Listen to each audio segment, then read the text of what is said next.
Assalamualaikum warahmatullahi wabarakatuh. Alhamdulillah allazi arsala rasulahu bil huda wa dinil haqq liyuzhirahu 'alad dini kulli wa kafa billahi syahida. Asyhadu an la ilaha illallah wahdahu la syarikalah wa asyhadu anna Muhammadan abduhu wa rasuluh. Wassalatu wassalamu ala nabiyil mustafa wa ala alihi wa ashabihi ahli sidqi wal wafa.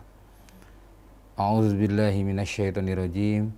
Ya ayyuhalladzina amanu taqullaha haqqa tuqatih wa la tamutunna illa wa antum muslimun. Amma ba'du.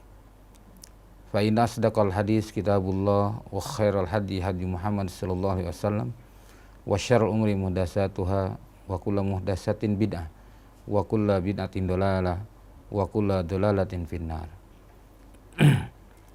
Masyaallahu kan wa ma lam yasha' lam yakun la haula wala quwata illa billah.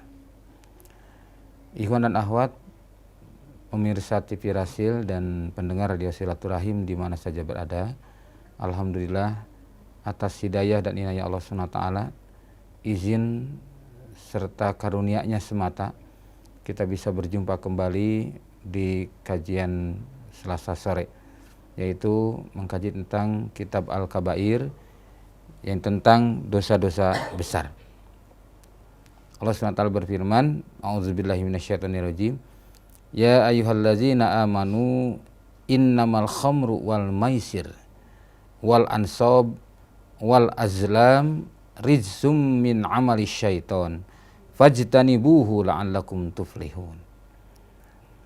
Ya ayyuhallazina amanu, hai orang-orang yang telah beriman, innamal khamru, sesungguhnya khamr, sesungguhnya hanya saja khamr, wal maisir dan judi, wal ansab dan berkorban untuk berhala, wal azlam dan mengundi nasib dengan anak panah, rizsun, ya, rizsun itu adalah kotoran atau perkara yang keji, min amali syaiton, dari perbuatan setan. Fajtanibuhu, maka jauhilah. Makna jauhilah di sini adalah bermakna perintah untuk meninggalkan hal tersebut karena dijatuhkan kepada perkara yang haram nih. La'alakum tuflihun, agar kamu mendapatkan keberuntungan. Innama yuridu syaiton, sesungguhnya setan itu menghendaki ayyuqi'a bainakumul adawata wal bagdo, ya, jadi menimbulkan atau memunculkan rasa kebencian, permusuhan dan kebencian, ya, dengan adanya di sini fil khamri wal maisir, dengan khamr dan judi. Makanya kalau kita perhatikan, kayaknya tidak ada rasa ketenangan, keindahan, kenyamanan di tengah orang-orang yang sedang minum khamr, seperti halnya orang sedang mengaji Al-Quran gitu ya. Nggak akan bakal pernah ditemukan. Tidak akan pernah ditemukan seorang yang minum khamr atau sedang berjudi dia merasakan ketenangan hatinya. Nah, inilah membuktikan bahwa kebenaran Allah SWT tentang bahkan yang ada munculnya, ya, munculnya al-adawah, rasa permusuhan, wal bagdo, ya, itu dasar kebencian. Fil khamri wal maisir, dalam khamr dan maisir ini. Jadi dalam kita meminum khamr atau kita keadaan berjudi, itu tidak ada hal-hal yang bisa memberikan dampaknya kecuali adalah permusuhan dan kebencian. Wa yasuddakum an dzikrillah wa anis shalah, dan dihalanginya kamu dari mendirikan salat, ya, dari mengingat Allah dan mendirikan salat. Maka fahal antum muntahun, maka berhentilah kamu dari mengerjakan hal tersebut. Nah, ikhwan fillah wa akhwati rahimakumullah, sebutkan di sini bahwa yang disebut dengan maisir itu adalah sama dengan al-qimar, ya, diantaranya bedanya macamnya daripada qimar ini atau maisir ini atau judi ini adalah yang dimaksud pertama adalah nardun au sitrongjun au fususun au ka'bun au jauzun au baidun au hassa au ghair, ya. Jadi ini disebutkan macam-macamnya. Ya, ini adalah dadu, ya. Dadu, nardun itu dadu. Terus kemudian sitronjun artinya catur, ya. Khususun artinya kartu, ya. Seperti kita kartu, ya ada kartu gaple gitu ya, kartu remi gitu ya.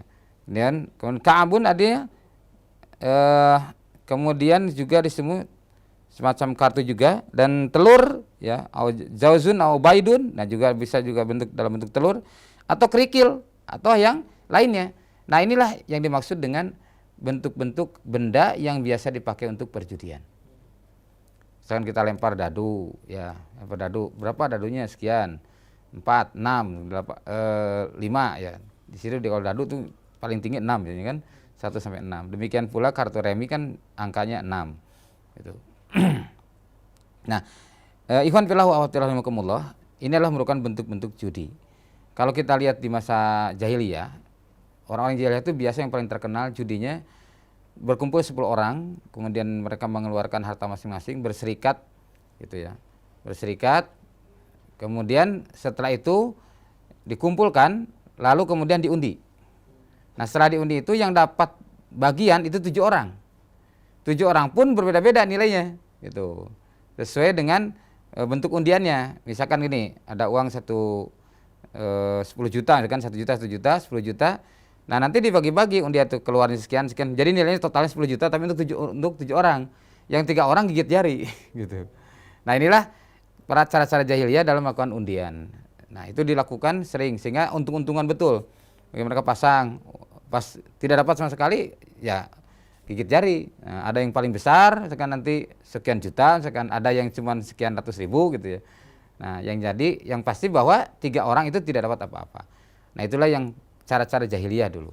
Nah, hari ini kalau kita lihat tentang bentuk-bentuk perjudian tuh. Misalkan contoh, ada istilah dulu dengan, kalau dulu saya lagi kecil tuh nalo.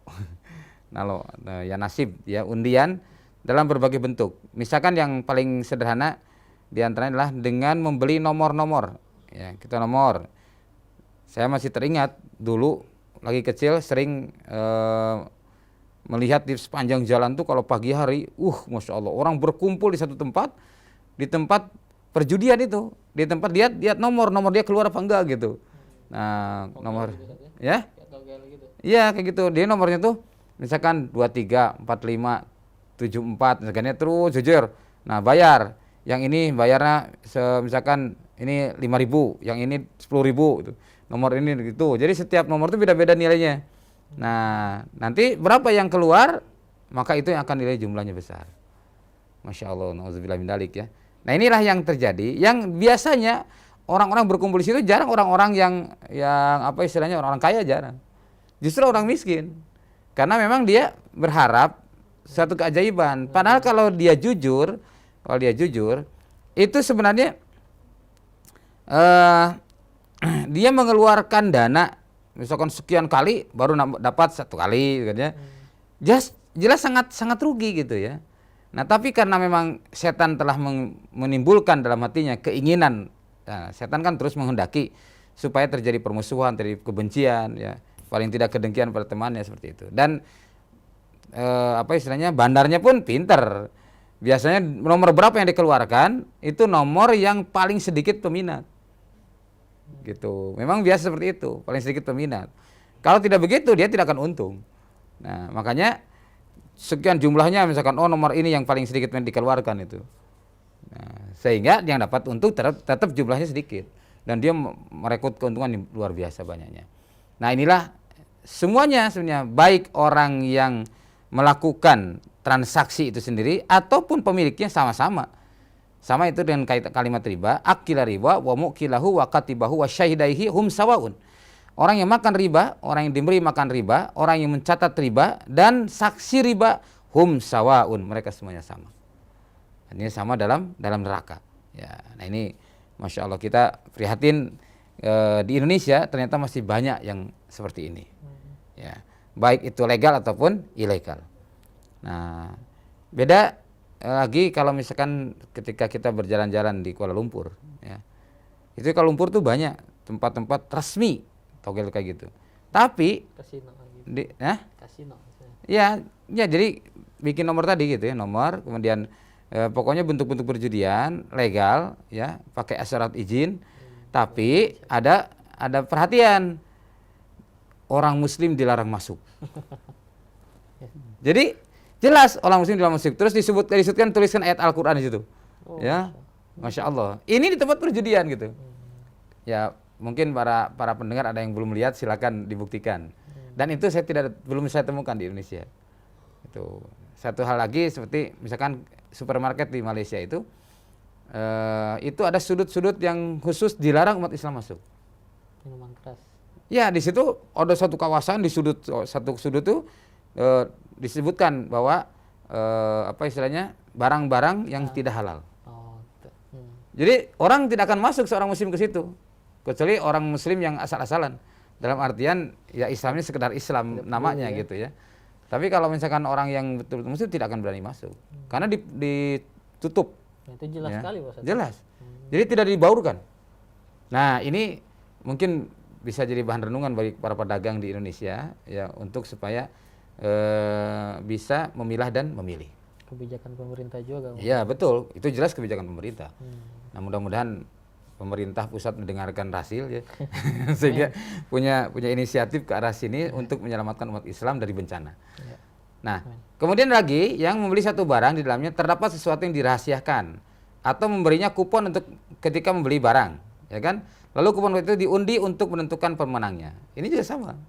Ini masuk dalam berjudi.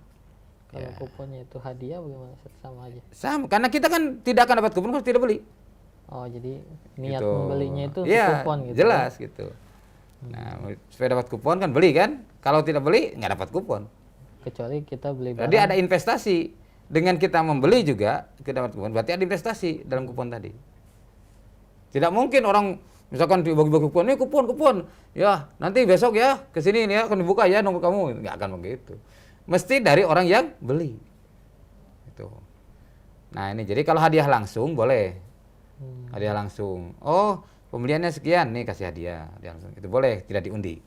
Tapi kalau sudah diundi tetap masuknya batas judi ya.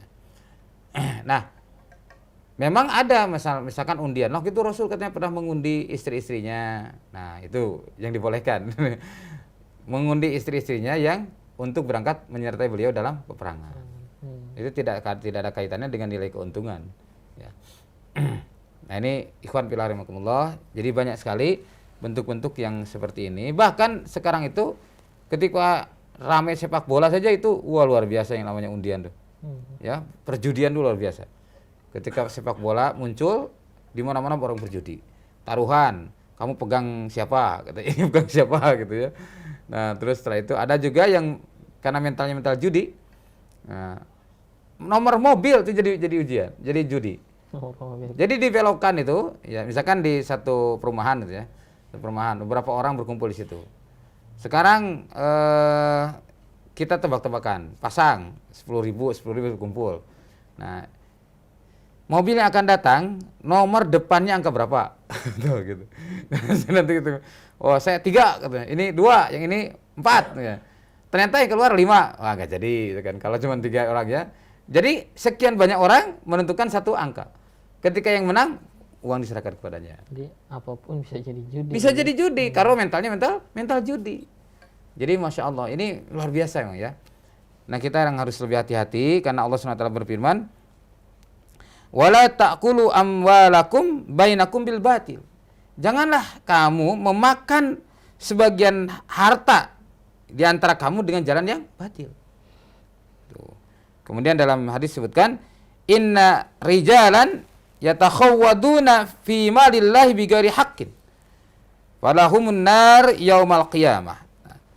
Inna rijalan, sesungguhnya orang-orang yang yatakhawwaduna fi malillah, yang berusaha mendapatkan harta Allah ya bighairi haqqin, tanpa dengan jalan yang benar.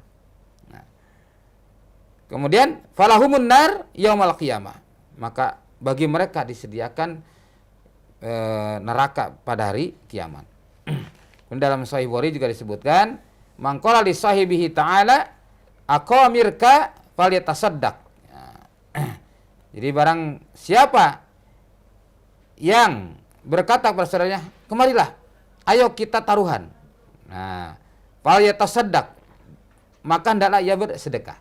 Maksudnya di sini sekedar mengajak saja, walaupun tidak jadi gitu ya. Dia harus bayar kifarat. Kifaratnya apa? Bersedekah. Sedekah gitu. Dia kifarat itu bersedekah. Itu baru sekedar ngajak. Nah, jika sekedar mengajak saja mesti membayar kafaroh atau sedekah, lalu bagaimana dengan melakukannya? Kalau jadi itu ya. Ya, ini Masya Allah ya. Jadi memang seperti bermain dadu, bermain catur, ini para ulama berbeda pendapat. Ada yang menilai haram mutlak, ada yang menilaikan membolehkan, ada yang menilainya makruh. Jadi nilai seperti dari madhab Syafi'i dan Imam Nawawi juga menilaikan bahwa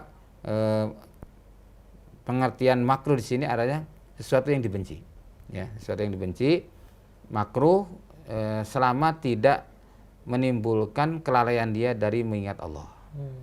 Misalkan pada saatnya waktu sholat dia tetap segera memenuhi panggilan sholat, nah, maka statusnya jadi makruh. Tapi kalau misalkan itu menjadikan akhirnya dia lalai dari ingat pada Allah, sholat dia tertunda-tunda, maka hukumnya menjadi haram.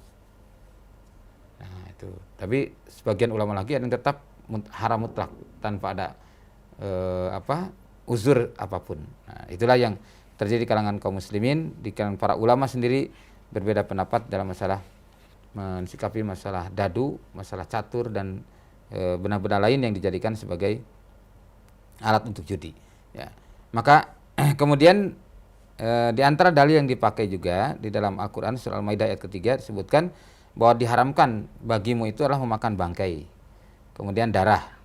Darah di sini darah yang mengalir ya, darah yang mengalir, karena darah yang tidak mengalir yang nempel di daging itu nggak jadi haram. Kalau darah mengalir yang ngucur, itu yang dikatakan haram. Kemudian daging babi, ya. Kemudian daging hewan yang disembeli atas nama selain Allah.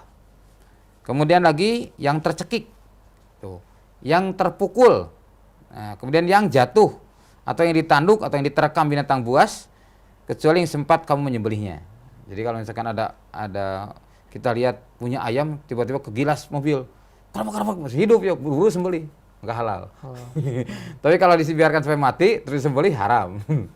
Nah, atau misalkan kita punya kambing jatuh misalkan ya, jatuh dari tangga misalkan jatuh, atau kan dari pematang sawah jatuh ke bawah, nah, sebelum mati disembelih maka halal. Tapi kalau sudah mati tetap haram hukumnya karena jadi bangkai. Nah ini, jadi terpukul, yang jatuh atau yang ditanduk atau diterkam binatang buas, maka itulah merupakan hal yang haram kecuali sempat menyembelihnya. Dan diharamkan bagimu yang disembelih untuk berhala. Ya, misalkan untuk apa nih? Wah, saya demi supaya panen saya berhasil, saya berkurban untuk Dewi Sri, katanya. Kalau dulu ada Dewi Sri, itu adalah dewi atau keyakinan orang-orang Hindu yang meyakini bahwa kita harus memberikan persembahan kepada Dewi Sri, itu dewa padi. Nah, saya dulu lagi kecil pernah menyaksikan hal semacam itu, upacara itu gitu. Jadi upacaranya itu dia melakukan sesajen ya untuk Dewi Sri. Nah, kemudian dia mengadakan upacara-upacara ritual tertentu. Ya, kadang-kadang pakai baca-bacaan Al-Quran. Ya, baca ayat, baca Quran, baca hadis, baca doa-doa, Masya Allah. Ini perbuatan syirik. Nah, ini termasuk juga hal yang dilarang. Dan diharamkan juga mengundi nasib dengan azlam. Ya, baik itu dengan anak panah atau azlam. Di sini juga disebutkan kalau Sufyan dan Waqi bin Jarrah berkata azlam itu adalah catur. Ya, jadi patungan, tumpangan dengan catur. Catur menang dapat. Nah, itu juga judi. Jadi banyak sekali yang demikian. Nah, bahkan Ali bin Abi Thalib menyebutkan katanya catur itu adalah judinya orang-orang non-Arab. Itu. Nah, ini yang sering dipakai untuk pertarungan atau perjudian di tengah-tengah kaum muslimin. Nah, ikhwan fillah rahimakumullah, jadi banyak sekali yang sebenarnya kalau kita lihat di lapangan bentuk-bentuk perjudian ini, kadang hal yang kecil saja, misalkan yang dianggap remeh, itu tadi lihat angka mobil atau misalkan tebak-tebakan ya. Nah, ini hendaknya kita hati-hati kalau anak-anak kita terjadi perjudian. Ada yang juga dengan main kartu. Jajanan juga ada, Bos. Nah, iya. Jajanan juga ada yang istilahnya gitu. ya. Ngambil barangnya dikit tapi dapat anu, itu sebenarnya penanaman untuk judi. Ya. Jadi banyak sekali Allah SWT melarang semua bentuk judi.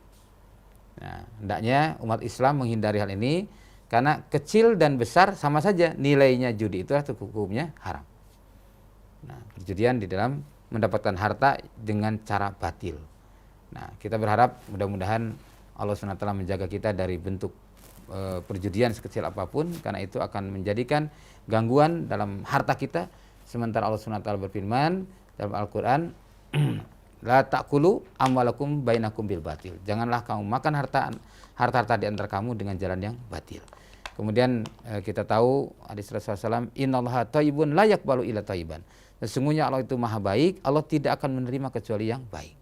Kemudian Nabi bersabda, man nabata lahmuhu minas suhti annaru awla bihi.